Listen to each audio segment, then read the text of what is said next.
ang dapat pakinggan, tanggapin ay ang mga aral at salita ng Diyos na nakasulat sa Biblia. Pero sino kayang tumanggap, nakinig ng mga aral at salita ng Diyos ang tiyak na makikinabang ayon na rin sa pagtuturo ng Biblia? Ito naman po ang pahayag ni Apostol Santiago. Pakinggan po natin mga taga-subaybay ang sinasabi po niya sa aklat po ng Santiago. Dito sa 1 ang talata ay 25.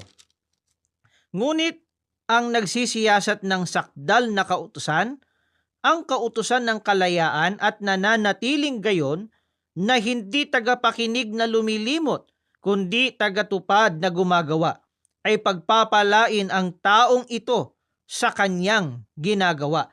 Malinaw po ang sabi ni Apostol Santiago, kapatid na Israel at sa ating mga taga-subaybay.